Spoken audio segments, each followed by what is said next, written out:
This is an historic day, the only time a president has ever resigned from office. Nixon knew about the Watergate cover-up. The man who has committed the greatest felony in American history will never stand trial. I've had an idea for an interview. Richard Nixon. You're a talk show host. I spent yesterday watching you interview the Bee Gees. Weren't they terrific? Why would I want to talk to David Frost? I got $500,000. Really?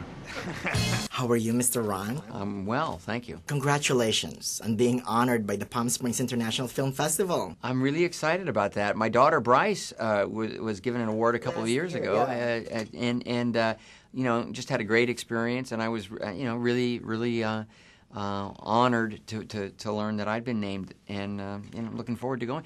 I haven't been to Palm Springs since before the Frost-Nixon interviews. Oh, really? Yeah, it's been a long time. So That's a long time. It's due. Yeah. What's good about it too is that you're being honored for your, you know, for your 50th anniversary working in the show business, but also for this wonderful movie called Frost-Nixon. Thank you very much. I'm really proud that I'm 54 years old, and I started when I was 4. So lo and behold, I looked around and realized this is my 50th anniversary, and I, you know, and I'm so blessed. My life has been remarkable, but I really am grateful that this movie, which is unlike any other film that I've ever made, is out this year. To me, it you know, it demonstrates that, you know, a kind of a creative appetite that I have to be different. If this went well, if enough people saw it, revised their opinion, you could move back east way earlier than we expected. I think I'm certain. it would be so good to go back to where the action is. The directing is very subdued. It's very cerebral, and I love that. Well, thank you. I never want the filmmaking to sort of get between the audience and what the characters can do or what the story has to offer. And so, you know, each and every time I try to look at the movie and say, you know, forget who's directing it. What does this story need to sort of be the best that it can be and offer the most to audiences? So it's very kind of you to say that. You saw the original London play with the original Frost and Nixon. Yes. Was that the genesis of the beginning of the genesis of the film? Really, well, it was. I'd read it. I'd read it before, and I thought it was a fantastic story. It surprised me, in fact, in how suspenseful and engrossing it was. Right. Then when I went to see the play, I was surprised even more because the idea, I mean, let's face it, it's not exactly like a big high concept, you know, wow idea. Right. But what's so surprising about the drama is how much was going on behind the scenes, how much it reveals not only about the time and its moment in history, but more importantly about these two really fascinating characters who are going head to head in this thing. That's what I think sort of the genius of Peter Morgan's writing. Am I right? You are.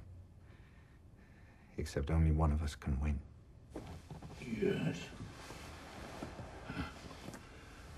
And I shall be your fiercest adversary. I shall come at you with everything I got. You had said before, you know, that the play reminds you that accountability matters. Is that still your feeling right now? Absolutely, and you know, it's very easy to take a look at whoever is in the Oval Office, sitting in the president's seat, or any other seat of power, and say, look, that's an unbelievably complicated, impossible job. We've got to cut them some slack, you know, and how dare we judge? And yet, in a democracy, we must judge, and we must hold them to a standard, and abuse of power can't be tolerated. And without a doubt, Richard Nixon was a genius.